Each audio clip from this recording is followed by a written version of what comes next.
नमस्कार, स्वागत है आपका आज तक पर। आपके साथ मैं हूं मीनाक्षी खंडवाल और आज की बड़ी खबर यही कि बंगाल में पहली लिस्ट आने वाली है। टीएमसी और बीजेपी दोनों ही इस जुगत में लगातार लगी हुई थी।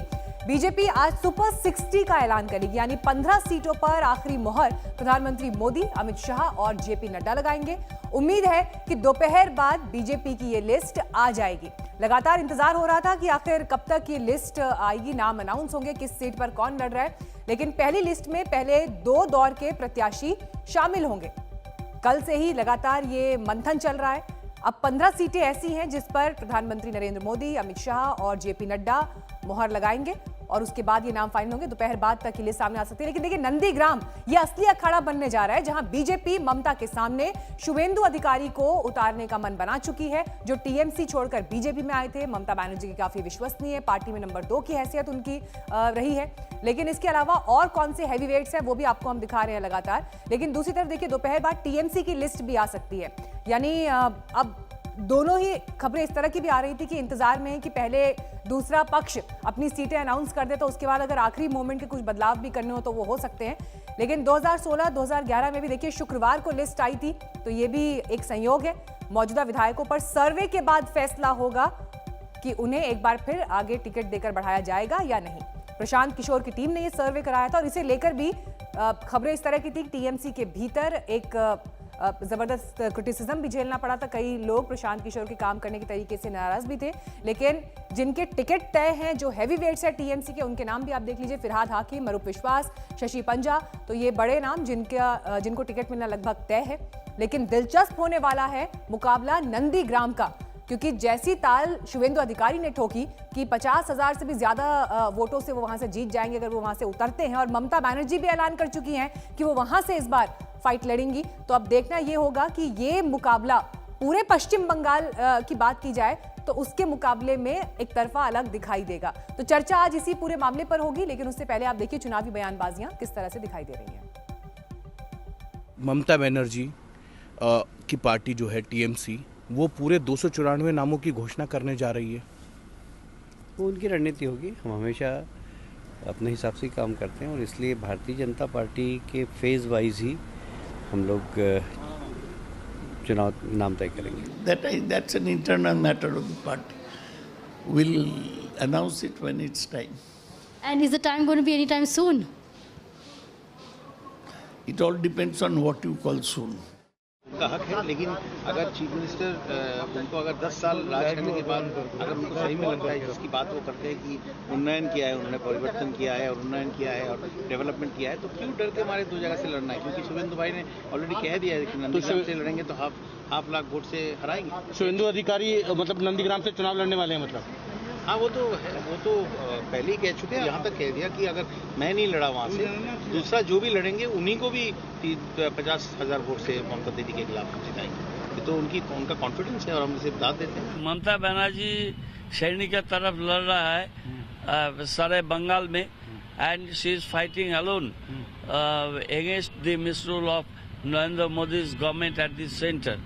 So all the important central cabinet ministers, including Honorable Prime Minister, Home Ministers, and several other ministers, they are coming to our state to combat the lone fighter Mamata Banerjee.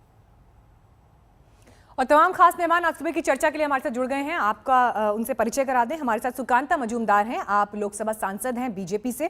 Arpita Ghosh हमारे साथ मौजूद हैं, आप राज्यसभा सांसद हैं टीएमसी से। और शुद्धो Banerjee Congress party से हमारे साथ जुड़ रहे हैं बस कुछ ही पलों में। शुरुआत में आपके साथ करना चाहूंगी सुकांता मजूमदार जी। दोपहर बाद तक उम्मीद है कि लिस्ट आ जाएगी, लेकिन कहीं ना कहीं इंतजार इस बात का भी होगा कि दूसरे के पत्ते पहले खुल जाएं। लिस्ट बनती है, उसका एक सिस्टम है, आपको भी पता है कि हमारे राज्य से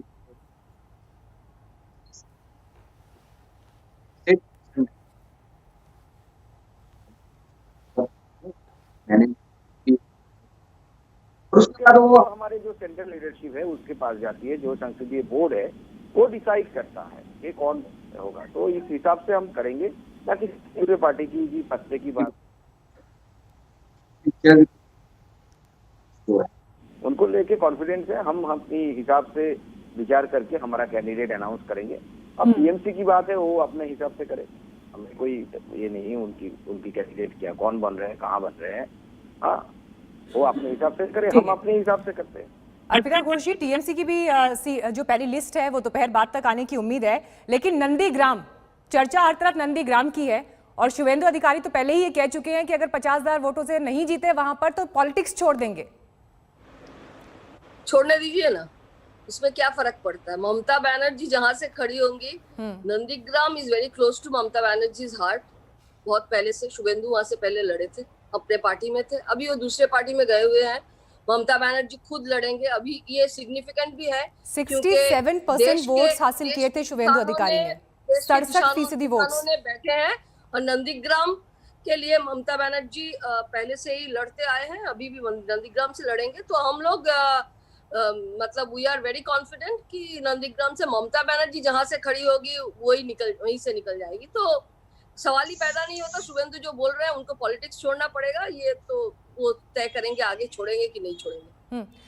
मजूमदार जी, देखिए बड़ा दिलचस्प है ये देखना कि ममता बनर्जी ने भी सिर्फ और सिर्फ नंदीग्राम से ही चुनाव लड़ने का फैसला किया है, दूसरी कोई सीट नहीं है। यानी वो बहुत क्लियर कट पश्चिम बंगाल में ये मैसेज दे रही हैं कि शुभेंदु अधिकारी मेरे सामने कुछ नहीं है,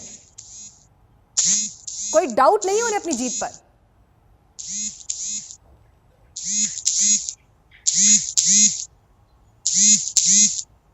सुकांता जी,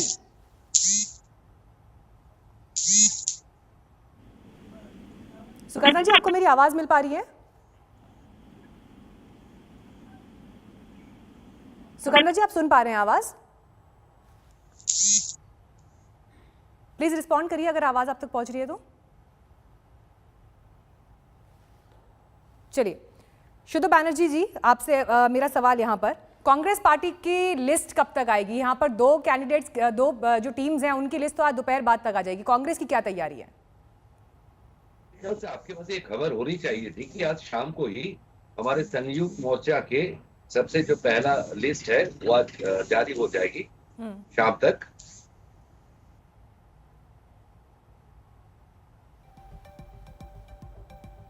चलिए, शुद्ध बनर्जी का संपर्क हमसे टूट गया, वो इस बात का जिक्र कर रहे थे कि आज शाम तक जो संयुक्त मोर्चा है लेफ्ट और आईएसएफ उनके साथ, उनकी भी लिस्ट आज शाम तक पहली लिस्ट अनाउंस हो सकती है। लेकिन 27 मार्च देखिए उस दिन पहले चरण का मतदान है, लेकिन इस बीच जिस जगह पर निगाहें टिकी हैं वो नंदीग्राम है और उसके लगातार आपको हम जो नंदीग्राम को लेकर पूरी तस्वीर उभर रही है वो भी हम दिखा रहे हैं। सुकांता मजूमदार जी, अगर आपको मेरी आवाज मिल रही है तो प्लीज एक बार रिस्पॉन्ड करिए जरा। लेकिन मेरी आवाज आ रही है? हाँ जी, आपको हम सुन पा रहे हैं। देखिए, मेरा सवाल आपसे ये था कि ममता बनर्जी नंदीग्राम से लड़ रही है चुनाव, सिर्फ एक जगह से, बहुत क्लियर कट मैसेज ये दे रही है कि जीत पर कोई डाउट नहीं है और शुभेंदु अधिकारी उनके सामने कुछ नहीं है। देखिए, पहला मैसेज आप समझिए, वो भवानीपुर से भाग रही है। पहला जो मैसेज है, ये मैसेज जा रहा है कि Bhawanipur is not safe for Mamata Banerjee, तो वहां से वो भाग रही है और नंदीग्राम में जा रही है। नंदीग्राम में हमारे शुभेंदु ने बोला है तो लड़ेंगे, लेकिन हमारे जो पार्टी है वो डिसाइड करती है। हम तो तृणमूल कांग्रेस नहीं है कि बाजार में जाके या कोई पब्लिक रैली में जाके ममता बनर्जी बोल देंगे तो मैं वहां से लड़ूंगा, वो वहां से लड़ेंगे। वो तो वन मैन पार्टी है, वन वुमेन पार्टी है। बाकी तो किसी का भी कोई बोलने का हक ही नहीं है, कोई बोल भी नहीं सकता है। तो हमारे पार्टी में सिस्टम है। अब शुभेंदु ने आग्रह किया है कि वो वहां से लड़ेंगे। हमारी जो पार्टी है, संसदीय बोर्ड है, पार्लियामेंट्री बोर्ड, वो डिसाइड करेंगे कि वो वहां से लड़ेंगे कि नहीं लड़ेंगे। अगर वहां से लड़ते हैं तो शुभेंदु अपना जलवा दिखाएंगे। वो पहले ही वहां से जीत चुके हैं। वहां के लोग, वहां के तो वो इंडिजिनस है ना। ममता बनर्जी देखा जाए वो तो बाहर से जा रहे हैं वहां पे। अर्पिता घोष जी, देखिए बड़ी बात जो यहाँ पर उठा रहे हैं वो सीधी बात ये कि जब नंदीग्राम में आंदोलन भी हुआ था तो जिस तरह से शुभेंदु अधिकारी ममता बनर्जी के साथ साथ लड़ रहे थे, जो एक संघर्ष उन्होंने वहां पर किया था, उनकी अपनी एक जमीन है वहां पर, करीब 60 सीटें ऐसी बताई जा रही हैं जहां पर उनका प्रभाव है और अकेले नंदीग्राम में ही 67% वोट्स हासिल किए थे उन्होंने। तो आप भूल रहे हैं वो टीएमसी के टिकट से लड़े थे और जब नंदीग्राम का जो मूवमेंट स्टार्ट हुई थी तब ये पीपल्स मूवमेंट था ममता बनर्जी के लीडरशिप में। शुभेंदु अधिकारी वहां पे एक मतलब तृणमूल कांग्रेस की एक वर्कर है, मतलब थे और लीडर है, जो भी बोले, पर ममता बनर्जी के सामने में वो कुछ भी नहीं है। आप आगे चल के देखिए ना, अभी बोल रहे थे सुकांत मजूमदार ने कि उनका वन वुमेन पार्टी, हमारे 12 सदस्य के एक कमेटी बना हुआ है, इलेक्शन कमेटी, जिसमें ममता बनर्जी हेड कर रही है, सारे ठीक तय कर रहे हैं। पर नंदीग्राम ऐसी जगह पे है, ये एक देश के लिए संदेश भी है। जब किसानों ने लड़ रहे हैं, तब किसानों के पास खड़े होके ममता बनर्जी नंदीग्राम से लड़ना तय किए हैं। भवानीपुर की बात बोल रहे थे अभी कि वो भवानीपुर से भाग रहे हैं। ममता बनर्जी को कहीं से भागने की जरूरत नहीं है, क्योंकि वो कोई भी सीट पे खड़ी हो जाए वो जीत के आएंगी, क्योंकि बंगाल के लोगों के दिल में वो बैठती है। जो भी आप लोग बोले, देख लीजिएगा आगे चल के कितना जलवा शुभेंदु का है, वो बाद में पता चल जाएगा। रिजल्ट आने दीजिए। आपके दावे अपनी तरफ, लेकिन अर्पिता घोष जी देखिए तस्वीर भी हम बता रहे हैं कि 11 फरवरी को नंदीग्राम से पर्चा भर सकती है ममता बनर्जी। 11 फरवरी शिवरात्रि का दिन, बड़े पर्व का दिन है, त्योहार का दिन है, भगवान शिव की आराधना का दिन है। लेकिन सवाल ये कि ममता बनर्जी जिस तरह से सॉफ्ट हिंदुत्व को अप्रोच कर रही हैं, तो कहीं ना कहीं बीजेपी से टक्कर लेने के लिए आप लोग भी इन प्रतीकों का इस्तेमाल कर रहे हैं ना। मुझे एक बात समझ में नहीं आती है, सॉफ्ट हिंदुत्व का सवाल पैदा कहाँ से होती है? क्योंकि हम लोग हिंदू है, हम अगर शिवरात्रि के दिन जमा करते हैं तो आप लोगों का इतना प्रॉब्लम क्या है? ममता बनर्जी अगर उसमें उस दिन डालते हैं अपना नॉमिनेशन, तो उसमें प्रॉब्लम क्या? इसमें सॉफ्ट हिंदुत्व का सवाल ही पैदा नहीं होता है। ये सवाल इसलिए उठ रहा है क्योंकि इससे पहले 11 मार्च को, क्योंकि इससे पहले ऐसा कभी हुआ नहीं। सवाल इसलिए, इससे पहले प्रयास ऐसे दिखाई देते थे कि जैसे मुस्लिम वोटर को लुभाने की एक कोशिश है। पहली बार इस तरह के स्टेप्स ममता बनर्जी ले रही हैं जो इससे पहले नहीं लिए उन्होंने। ये आप लोग बोलते हो, ये ऐसा नहीं है, बिल्कुल ऐसा नहीं है। सॉफ्ट हिंदुत्व, ज्यादा हिंदुत्व, कम हिंदुत्व, ज्यादा मुस्लिम, कम मुस्लिम, ये बात नहीं है। इलेक्शन में सभी के पास हम लोग जाते हैं, और ममता बनर्जी हिंदू है। अगर वो शिवरात्रि के दिन देते हैं तो कोई दिक्कत तो नहीं है, अगर शिवरात्रि के दिन नहीं भी देते हैं तब भी कोई दिक्कत नहीं है। उनको नॉमिनेशन डालना है, किस दिन डालेंगे वो अपने तय करेंगे। इसमें किसको, मतलब ये बहुत ही खारिज कर रही है वो तमाम आरोपों को। देखिए, ममता बनर्जी और टीएमसी की यही स्ट्रेटेजी है। यही ममता बनर्जी जो सायनी घोष जो एक्ट्रेस है, उन्होंने शिवलिंग पर कॉन्डोम पहनाया, उसी एक्ट्रेस को उन्होंने बढ़ावा दिया। मतलब आप हिंदुओं के साथ, हिंदुओं के सेंटीमेंट के साथ कुछ भी कर सकते हो, लेकिन अगर कोई भी तस्लीमा नसरीन को पकड़ लीजिए, इतने फेमस राइटर है, वो पश्चिम बंगाल में आ नहीं सकती क्योंकि उन्होंने मुस्लिम इस्लाम के खिलाफ कुछ लिख दिया। तो ये ममता बनर्जी की डबल स्टैंडर्ड है। और ये जो बीच में झोला, हिंदू वाला झोला पहनती है ना, इनका जो मूल इसका टारगेट है कि पश्चिम बंगाल को इस्लामाइजेशन करना है, पश्चिम बंगाल को पश्चिम बांग्लादेश करना है। तो इसलिए ये हिंदुओं को उल्लू बनाना चाहती है कि हिंदुओं को, रावण भी एक बार सैफरॉन पहना था जब सीता माता का हरण करने के लिए आए थे। तो ममता बनर्जी वही कर रही है कि थोड़ा बहुत सैफरॉन पहन ले। शुद्ध बनर्जी आ गए हैं हमारे साथ। बनर्जी साहब देखिए, ये आरोप तो कांग्रेस पार्टी के ऊपर भी लग रहा है कि जिस तरह से वोटर को रिझाने की कोशिश हो रही है, वो अब दिखाई दे रहा है कि कैसे प्रियंका गांधी भी पहुंच रही हैं, अलग अलग इलाकों में मंदिरों के दर्शन कर रही हैं, हिंदू सेंटिमेंट्स को छूने की कोशिश कर रही हैं। क्या प्रियंका गांधी और राहुल गांधी के लिए मंदिर जाना कोई अपराध है? ममता बनर्जी के लिए शिव जी के वहां जाना अपराध है? एक बात बताइए, जब होली के दिन होता है या जन्माष्टमी होता है और शिवरात्रि के होता है, आज तक चैनल रात भर सीधा प्रसारण करता है। क्या आज तक चैनल सॉफ्ट हिंदुत्व करता है? या मयूरीकरण के राजनीति छोड़ दीजिए। दुनिया के सबसे नाकाम सरकार मोदी सरकार और बंगाल भारत के सबसे नहीं सर, हम तो हर तरह की खबर दिखाते हैं। प्रियंका गांधी भी कामाख्या टेम्पल गई थी तो कामाख्या टेम्पल की पूरी तस्वीरें दिखाई थी, उनकी पूजा की, उनकी अर्चना की, चाय बागान पहुंची, वो तस्वीरें भी दिखाई थी। मेरा कोई एतराज नहीं, मेरा एतराज नहीं है। नहीं, इसमें एतराज की कोई बात नहीं। मैं आपको बता रही हूँ कि वो तस्वीरें भी दिखाई थी। किसी दूसरे इलाके जाएंगे वहाँ की तस्वीरें भी दिखाएंगे। नेता अगर मंदिर में जाए, नेता अगर मस्जिद में जाए, बट सवाल वही है कि जाए तो सही, किसानों के बीच जाएंगे तो वहाँ की तस्वीरें भी दिखाएंगे। सर उस बात पे आप चिंता मत करिए। नहीं, उसमें कोई कमी नहीं होगी सर, मैं आपको श्योर कर रही हूँ उस बात के लिए। ठीक है, आप मेरे बात समझे नहीं।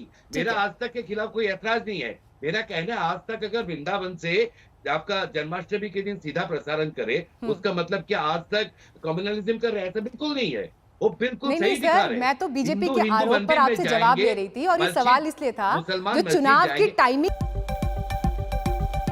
बीजेपी ने भवानीपुर में भी ममता बनर्जी को घेरने का प्लान बनाया है। इस सीट के लिए केंद्रीय मंत्री बाबुल सुप्रियो ने भी टाल ठोकी है। उन्होंने ये इच्छा जाहिर की है कि वो यहां से चुनाव लड़ना चाहते हैं। लेकिन अब देखिए जिस तरह से तस्वीरें बदल रही हैं, एक तरफ नंदीग्राम जहां से ममता बनर्जी वर्सेस शुभेंदु अधिकारी, एक बड़ी फाइट आपको पश्चिम बंगाल में दिखाई दे सकती है, तो दूसरी तरफ भवानीपुर, वहां पर ममता बनर्जी क्योंकि वहां से विधायक है, तो इस बीच खबर यह भी है कि बाबुल सुप्रियो वहां से इलेक्शन कंटेस्ट करने के बारे में अपनी इच्छा जाहिर कर चुके हैं।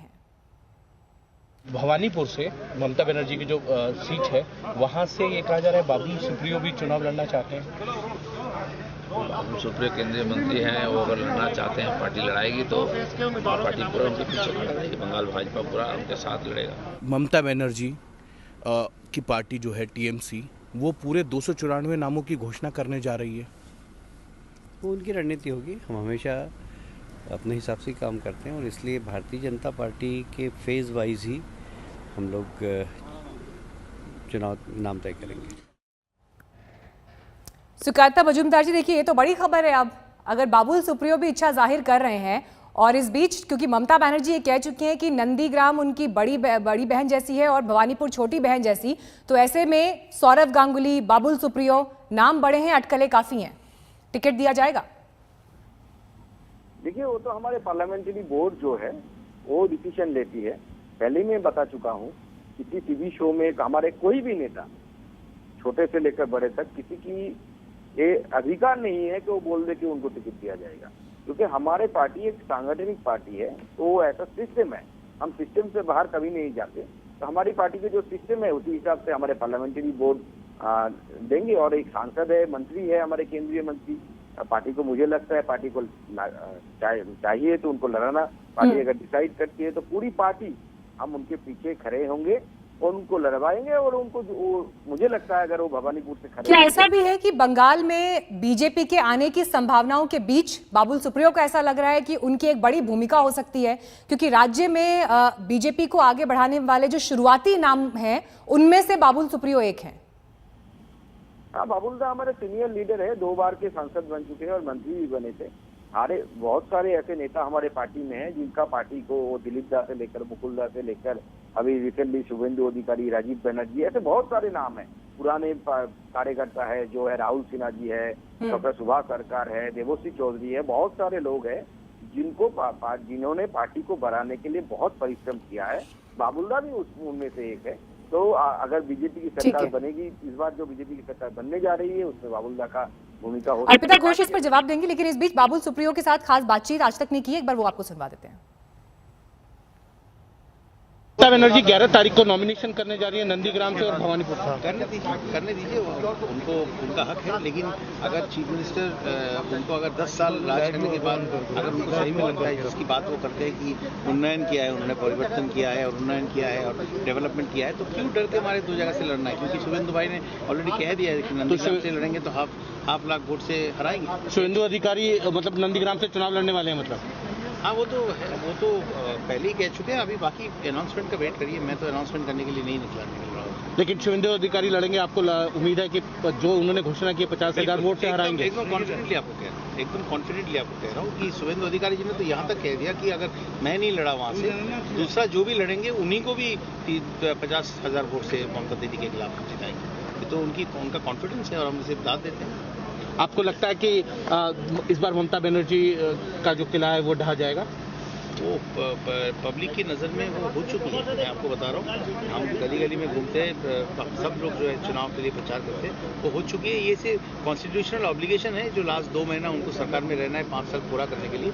बाकी मन से ममता बनर्जी की सरकार, उनकी एडमिनिस्ट्रेशन, उनका करप्शन, ये सारी चीज़ों को मद्देनजर वो सरकार की एक्सपायरी डेट हो चुकी है। जी अर्पिता घोष जी, नंदीग्राम से लेकर भवानीपुर तक घेरने की बीजेपी की पूरी तैयारी है। ममता बनर्जी को कह रहे हैं किला ढह जाएगा। एक बात तो ये है, घेरने का सवाल कहाँ से पैदा होती है? नंदीग्राम से ममता बनर्जी लड़ेंगी और जीतेंगी। बाबुल सुप्रियो जी आ जाए ना हमने भवानीपुर में, हम भी देखे उनके कितना करिश्मा है। वो भी तो आसनसोल से भाग रहे हैं अभी, वो सोच रहे हैं कि कलकत्ता में आके वो जीत जाएंगे। हम भी देखे उनका कितना करिश्मा है, ये हम बता सकते हैं। अभी सुकांत मजूमदार ने बोल रहे थे कि हमारा पार्टी बहुत सांगठनिक है, सब पार्टी तय करती है। उनके जो लीडर्स लोग हैं और नेता लोग हैं, वो लोग बोल रहे हैं कि हम यहाँ से खड़े होंगे, हम वहां से खड़े होंगे। तृणमूल एक ममता बनर्जी की पार्टी है, वहां से कोई नहीं बोल रहा है। हम लोग ऐसे बोलते नहीं है, ये हमारी सांगठनिक पार्टी है, एक डिसिप्लिन है। और उनको देखिए आप, और क्या घेरेंगे आप लोग? ये तृणमूल कांग्रेस को बंगाल के लोग जानते हैं, ममता बनर्जी उनके दिल में है। ममता बनर्जी को घेरने की हिम्मत बीजेपी में है नहीं। अभी नहीं, देखिए, फ्रंट एक कई ममता खुल गए हैं ना, बनर्जी को रोकने के मोर्चे लिए कई खुल गए हैं। मोदी जी, शाह, अर्पिता जी, नड्डा मोर्चे कई सारे- खुल गए हैं। सारे आ रहे हैं। एंटी इनकम्बेंसी की चुनौती आपके सामने है। बीजेपी पूरी फोर्स के साथ उतर रही है। आप देखिए, मुस्लिम वोट अगर- बैंक में अगर सेंध आपको लगती हुई लगता है दिखाई दे रही है। anti-incumbency और की तीसरे है, मोर्चे तो के तौर लोग- पर कांग्रेस लोग और 6 लेफ्ट साल का बीजेपी गठबंधन को सामने देख है। चुके हैं। 6 साल बीजेपी को देख चुके हैं और सारे जो राज्य हैं जहाँ पे बीजेपी शासन करते हैं वो भी देख चुके हैं लोग। इतना ठीक है। बुद्धू मत समझिए बंगाल के लोगों को। कोई बोल देगा 50,000 से ठीक हरा है। देंगे तो उनको अपने को 50,000 वोट देना पड़ेगा, नहीं ठीक तो है। हरा नहीं पाएंगे। ममता बनर्जी को हराने की किसी का दम नहीं है बंगाल में। ठीक है, शुद्ध बैनर्जी जी, देखिए यहाँ पर बीजेपी और टीएमसी किसमें कितना है दम, बात ये चल रही है। लेकिन सवाल कांग्रेस पार्टी और कांग्रेस के गठबंधन के लिए बड़े हैं। आप लोगों के लिए चुनौतियां ये है कि अंदर खाने जो एक लड़ाई चल रही है उससे निपटना है, और जो आपके एसोसिएट्स भी हैं, अगर मैं जिक्र करूं शिवसेना का, वो तो कह रहे हैं कि हम समर्थन दे रहे हैं ममता बनर्जी को। आरजेडी, एसपी, सबका समर्थन ममता बनर्जी को। आपके सहयोगी महाराष्ट्र वाले बंगाल में आपके साथ क्यों नहीं आके खड़े होते? देखिए, हम जब गठबंधन करते हैं ना, सारे दलों को आजादी और स्वतंत्रता हम रखते हैं। ऐसा नहीं कि हमारे पास सपोर्ट में ना आए तो हम सीबीआई ईडी भेज दे। तभी 1991 से हम गठबंधन चला रहे हैं। अब देखेंगे हमारे सारे गठबंधन के साथी ज्यादातर मौजूद है, भाजपा के गठबंधन के साथी सारे भाग चुके हैं। लेकिन आप जो अभी सीधा प्रसारण कर रहे हैं इसका बात, तो पंजाब के प्रदेश अध्यक्ष भाजपा और दिल्ली के प्रदेश अध्यक्ष भाजपा बिल्कुल गुस्से में आग बबूला हो जाएंगे। वो पूछेंगे भैया तुम दिल्ली में तो 5 सीटों में से एक नहीं जीत नहीं सकते हो, अब मोदी जी नड्डा जी जाके बंगाल जीतेंगे। देखिए आप आज सुपर 60 देख लेना, 30 लोग होंगे जो अर्पिता जी के पार्टी से गए हुए हैं, 15 लोग होंगे जो टीवी सीरियल के लोग हैं, और 15 इनके अपने होंगे जिनमें सांसद भी होंगे। भैया इनके 3 चीज पे टिके हुए हैं, मनी, मसल और मीडिया। भाजपा सिर्फ अफवाह में और कुछ नहीं है। आप भाजपा को न्यूज दिखाना बंद कर दीजिए, भाजपा को कहीं नहीं दिखेंगे। और बात रही विकल्प की, आप हिंदू मुसलमान की बात कर रहे हैं। मोदी जी के नोटबंदी और लॉकडाउन से हिंदू भी परेशान है, मुसलमान भी परेशान है। ममता जी की भ्रष्टाचार से हिंदू भी मुसलमान है और परेशान है, और मुसलमान भी परेशान है। ठीक तो है, अभी हम आप विकल्प देश की अपना सबसे ये पुरानी देख रहे पार्टी हैं शुद्धो बैनर्जी जी, आप देश की हाँ, सबसे बिल्कुल, पुरानी पार्टी बिल्कुल, हैं। आरजेडी, एसपी, शिवसेना, एनसीपी, इन्हें आपके अंदर संभावनाएं क्यों नहीं दिखाई दे रही? वो ममता बनर्जी को क्यों सपोर्ट कर रहे हैं बंगाल में? कि ये तो आप उनको पूछ सकते हैं, मैं तो आरजेडी एनसीपी का नहीं हूँ। लेकिन यहाँ पे लेकिन support शिवसेना देने के साथ एक आपकी बात सुनिए, सरकार चल रही है ना महाराष्ट्र में। आप उनके साथ सबसे बड़ा उनके साथ मिसाल आप दे रहा सरकार हूँ। चला रहे हैं मैं ना। आपको मिसाल दे रहा हूँ, हमारी यहाँ पे गठबंधन की सबसे ट्रस्टेड साथी है लेफ्ट, और केरला में लेफ्ट के खिलाफ हम चुनाव लड़ रहे हैं। तो इससे क्या साबित हो जाता है? तो चलिए, इससे ये साबित होता है कि विचारधारा का कोई मतलब नहीं है। इससे ये साबित होता है विचारधारा का कोई मतलब नहीं है, और सत्ता के लिए परिस्थितियां और आपके सहयोगी अलग अलग राज्यों में जो है बदल सकते हैं। जहां पर किसी के खिलाफ आप लड़ रहे हैं दूसरे राज्य में उनके साथ हो सकते हैं, इससे ये साबित होता है। ये तो बोल रहा हूँ। ठीक है, चलिए मैं अब अगले सवाल की तरफ बढ़ना चाहूंगी। सुकांता मजूमदार जी, सवाल ये कि जो चुनावी घोषणाएं हैं, जो चुनावी विजन होना चाहिए, आप बंगाल में ताल ठोक रहे हैं। घोषणा पत्र, संकल्प पत्र, विजन डॉक्यूमेंट की क्या अहमियत है? 27 तारीख को चुनाव होना और अभी तक जनता के सामने आपका प्लान नहीं है। ये हमारे विजन डॉक्यूमेंट में तैयारी चल रही है, ऑलमोस्ट कंप्लीट है, और हम जनता से भी सजेशन ले रहे हैं। जनता से हम मांग रहे हैं कि आप हमें सजेशन दीजिए कैसे हम इस बंगाल को, जो अपनी पुरानी बंगाल है, ठीक है, आ रही हूँ शुद्ध जी, आ रही हूँ आपके पास में, एक सेकंड वो कंप्लीट कर लें। बंगाल को हम कैसे सोनार बांग्ला जिसे बोलते हैं, जिसका कल्पना रविंद्रनाथ ठाकुर से लेकर सारे हमारे जो पूर्वज थे, स्वामी विवेकानंद नहीं सर, लेकिन ठीक है, वो बात आपकी ठीक है सर, लेकिन चुनावी डॉक्यूमेंट जिसमें आप जनता के सामने बंगाल का विजन रखेंगे, तो आप जनता को उस डॉक्यूमेंट को पढ़ने का समय भी देंगे ना। बिहार में भी 5 दिन पहले आपका डॉक्यूमेंट रिलीज हुआ था। सवाल ये है कि अगर जो चुनावी रैलियों में बयान दिए जा रहे हैं, लव जिहाद, गौ तस्करी, घुसपैठियों का मामला, राम मंदिर को लेकर जो अचीवमेंट गिनाया जाता है, CAA, NRC, क्या यही सब मुद्दे हैं जिन पर वोट डलेगा? विकास की बात कहाँ है? डॉक्यूमेंट कहाँ है? सारे हैं, विकास की डॉक्यूमेंट भी रहेगी, लेकिन ये मुद्दा नहीं है क्या? आप देखिए, मेरा पूर्वज बांग्लादेश से इधर आया था, आने के लिए बाध्य हुआ था, तो वहाँ पे पैसे की कमी नहीं थी, जमीन की कमी नहीं थी, लेकिन वो ठीक है, एक तरफ है ये भावनात्मक मुद्दा, और एक तरफ है रोजगार की बात, एक तरफ है विकास की बात, एक तरफ है सड़कों की, इंफ्रास्ट्रक्चर की बात, डेवलपमेंट की बात। उसे लेकर क्या उसे गंभीरता से नहीं लिया जा रहा है? सुकांता जी, सभी आप अपना क्वेश्चन रिपीट करेंगे? मैं सुना ही नहीं दिया। मेरा सवाल आपसे ये है, रैलियों में बड़े नेताओं के बयानों में हम देखते हैं कि भावनात्मक मुद्दों को छुआ जाता है और विकास चला जाता है हाशिए पर। जनता क्या, किन मुद्दों पर वोट करेगी जनता? विकास का मॉडल देखिए, विकास का मॉडल भारतवर्ष में अगर कोई दिया, भाजपा ने दिया।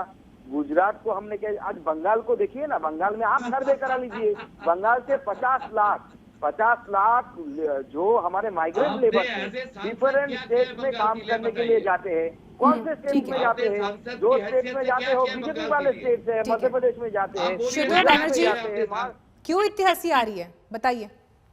हंसी आ रही है क्योंकि हंसने वाली बात है।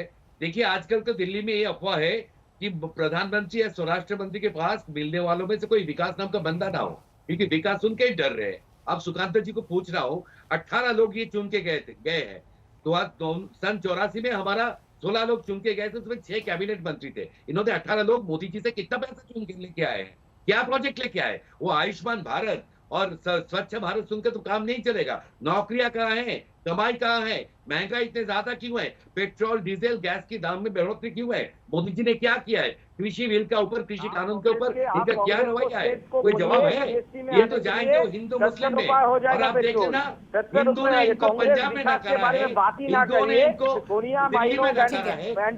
सुकांत जी जवाब दीजिए, फिर मैं अर्पिता घोष से रिएक्शन लूंगी। ठीक है घुसने नहीं दिया जा रहा। सुकांत जी एक बार रिस्पॉन्ड कर दीजिए जो आरोप शुभ्रा बनर्जी ने आपके ऊपर लगाए, फिर उसके बाद मैं अर्पिता जी के पास जाऊंगी। बोलिए। देखिए उनको बोलिए वो राहुल गांधी के विकास के बारे में सोचिए। उनका तो दिमागी विकास अभी तक ठीक नहीं हुआ, पहले उनका विकास करवा लीजिए। दूसरी बात, ये जो लोग मुद्दों पर बात करते हैं, इंडिविजुअल निजी कमेंट्स नहीं। ठीक है, नहीं उनका विकास, उनका पॉलिटिकल विकास तो होना चाहिए ना। एक लीडर बना के रखा है, राष्ट्रीय लीडर, उनका पॉलिटिकल विकास तो होना चाहिए। हमारे विकास का मॉडल देश ने अपनाया है, इतने स्टेट में हम पावर में है, और कांग्रेस की बात ही छोड़ दिए। मालदा मुर्शिदाबाद के बाहर कांग्रेस का कोई अस्तित्व नहीं है, परसेंट वोट नहीं है। जो बंदा बोल रहा था 50 करोड़ भारत के लोगों का मौत हो रहा है, उसका पैर जाके चाट रहे हैं। ठीक है, चलिए अर्पिता घोष जी क्लोजिंग रिमार्क्स आपकी तरफ से। चीन से लेके विकास के बारे में बहुत सारे बोल रहे थे सुकांत मजूमदार। नहीं, जरूरी है कि इस पर बात हो, क्योंकि चुनावी रैलियों में हम ऐसे ऐसे बयान देख रहे हैं जिनका जनता के विकास से जुड़े मुद्दों से कोई लेना देना नहीं है। क्यों विकास हाशिए पे चला जाता है और क्यों सभी पॉलिटिकल पार्टीज जो है इस पर फेल दिखाई देती हैं? देखिए बंगाल में ममता बनर्जी ने जो डेवलपमेंट की काम किए हैं बंगाल के लोग जानते हैं। अभी सुकांत मजूमदार ने बीजेपी के बारे में बोल रहे थे, एक भी मुद्दे उठा नहीं पाए जिसके ऊपर वो चर्चे करेंगे, क्योंकि विकास की, ये विकास शब्द से बंगाल के लोग अभी डरते हैं कि क्या विकास लेके आने वाले हैं मोदी जी, तो एक नोटबंदी हो जाएगा, कभी जीएसटी के चलते कोई किसान बिल, ये सब चालू हो जाएगा। तो विकास शब्द बीजेपी अपने पास ही रखे तो बेहतर है, क्योंकि उनके पास बंगाल को खाली सोनार बांग्ला शब्द दे देने से, ये वोट दे देने से बंगाल के लोग ऐसे मान जाएंगे, ऐसा नहीं है। उनके पास कोई है ही नहीं इस बार डेवलपमेंट पे। लेकिन अर्पिता जी फिर सवाल तो आपके। नमस्कार, मैं हूं अंजना ओम कश्यप। हमें उम्मीद है ये वीडियो आपको पसंद आया होगा। लेटेस्ट खबरों के लिए यूं ही देखते रहिए आज तक, और इस वीडियो के पसंद आने पर लाइक, शेयर एंड सब्सक्राइब करना ना भूलें।